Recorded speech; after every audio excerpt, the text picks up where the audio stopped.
প্রথমবারের মতো আজ ইউরোপের মাটিতে কোনো ইউরোপীয় দলের বিপক্ষে খেলতে নামবে বাংলাদেশ জাতীয় ফুটবল দল। ইতালির ভেতরে অবস্থিত স্বাধীন ক্ষুদ্র রাষ্ট্র সান মেরিনো, তাদের বিপক্ষেই ঐতিহাসিক এই ম্যাচে বাংলাদেশ সময় রাত 11টায় মাঠে নামবে হামজা সমিতরা।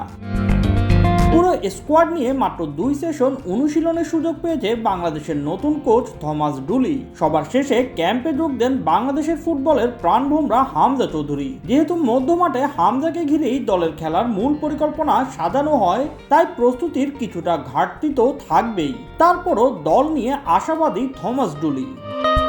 বর্তমান ফিফা র্যাঙ্কিং এর সর্বশেষ অবস্থান অর্থাৎ 211 নম্বরে রয়েছে সান মেরিনো। এটি দেখে প্রতিপক্ষকে সহজ মনে হলেও বাস্তবতা ভিন্ন, বিষয়টি ঠিকই জানা আছে বাংলাদেশ কোচের। তাই তো ম্যাচ পূর্ববর্তী সংবাদ সম্মেলনে থমাস ডুলি সমীহ করেছেন প্রতিপক্ষকে।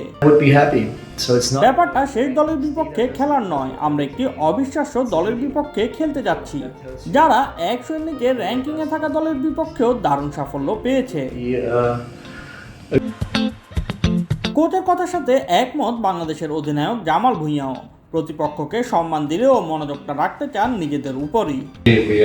আমরা আগামীকালের ম্যাচের জন্য প্রস্তুত। কোচ যেমনটা বলেছেন, সান মারিনোর বিপক্ষে খেলাটা আমাদের জন্য কঠিন হবে, কারণ তারা নিয়মিত ইউরোপের ভালো দলের বিপক্ষে খেলে। এটা আমাদের জন্য খুবই প্রতিদ্বন্দ্বিতাপূর্ণ একটি ম্যাচ হবে, কিন্তু আমাদের নিজেদের উপর মনোযোগ দিতে হবে এবং আগামীকালের ম্যাচে নিজেদের সেরাটা দিতে হবে। সব মিলিয়ে সান মারিনোর বিপক্ষে ঐতিহাসিক ম্যাচকে সামনে রেখে আত্মবিশ্বাসী বাংলাদেশ দল অপরিচিত পরিবেশের সাথে মানিয়ে নিয়ে নিজেদের সেরাটাই দিতে চাইবে হামজা জামালরা। এখন অপেক্ষা শুধু মাঠের লড়াইয়ের। Shoaib Shams, BD sports time.